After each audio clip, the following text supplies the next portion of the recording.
Sekta mar lupo kod mwandu mayudre na mosedongruok mopogore opogore kaunti ma Migori e kinde mar higni 4 mokalo kanyaka sani chenro mag dongruok moting'o gedo mar kama ichokoe kendo ikano rech kaachiel kod tuoyo omena ma idendo kaka fish landing site e dho wath ma Got Kachola e sub county ma Nyatike dhi mbele.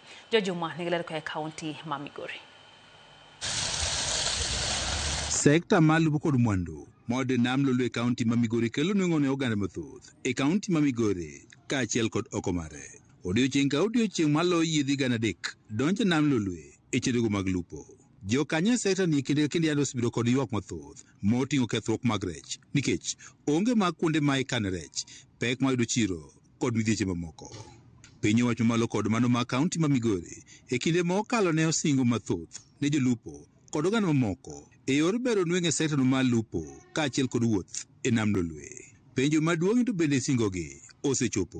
Life saving jackets nitiere ma county government nokelo to kange kata grom ni office na onge. County government osemiwa cages sana Got Kachola kanyo osemiwa kech kae mano beda kwa park ma ikete cages. Nomiwa cages 14 kendo ginie pi. Life saving jacket wan go iga county government miyo mak mana jolupo mantie ka ng'eny, population ma jolupo ng'eny mama gimiyo watino ok nyaromo lakini gimiyowa. E kinde limbe maro alwora man nam lolwe kaunti ma Migori ne wayango ni chenro mopogore opogore ma isiro kod piny owacho malo kaachiel kod piny owacho ma kaunti ma Migori dhi nyime ka bende nyaka sani koro kelo geno.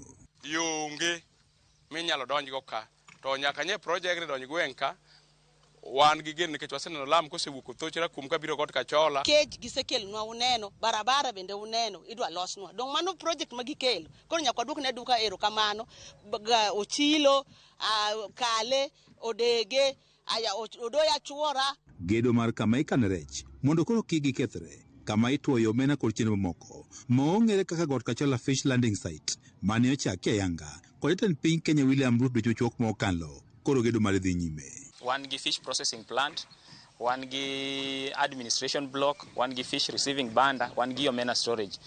Structures ang'wen go ema main structures. Sebedo gi challenges mag rech kethore, ka gigolo rech mang'eny to buyers onge maredi, rech kethore. Koro project ni at least gidhi bedo gi kama ginyalo store rech nyaka giyud market. Namba 2, odhi kelo value addition. Kendo wadhiro tich ka. Idhi ndege ka, gidhiro tich ka, mano kendo dhi miyo ekonomi mar gweng' dhi chako idho. Gedo ni kelo geno mathoth ne jolupo mabende osebedo kod pek maduong' e kano rech, tuoyo omena kaachiel kod kata yudo chiro malong'o. Kia gi rech nam to kosegiko dhiambo to chuni ni nyalo use bei moro amora mowinjore ma ja ohala madwaro. To wan gi geno ni girwa ni kogerore morumo maber to wanyalo kano rech kata mana bang' ndalo 3 kwamanyo marketing.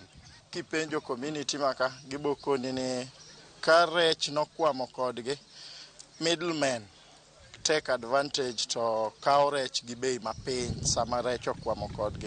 Koro ma gidhi yudo time mar keto rech gi nyaka giyud ready market. Thothgi osebedo mana ka uso rech kaachiel kod omena e nengo mayot. Jodak mag Got Kachola kaachiel kod Nyatike mangima wani chenro ni mar dongruok dhi medo nweng'o ne oganda sekta mar lupo, sekta ma giwacho ni kuom higni mathoth osebedo ka ojwang'. Anene project osabire e Kenya ka to president manosaparo e Kaluo mokelo gik machalo kamagi Kaluo manosaparo ni Got Kachola be obede achiel kuom mitere project ne onge. Waneno ka wan gi geno kuom mbuta manyocha wayudo to wause low price mondo dhi mapiyo piyo nikech kokiuse to chuno nobiro dhi tow.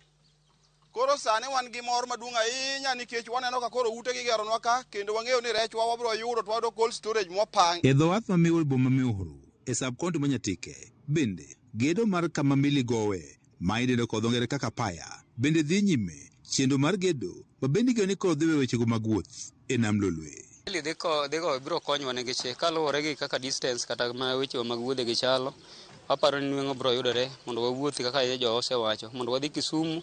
Kihero iluwo nam, ichopo Kisumu.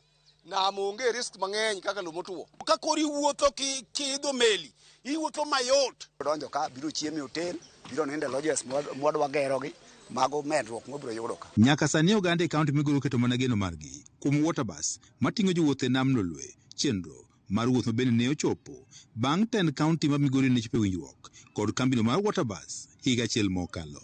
George Juma, Ramo.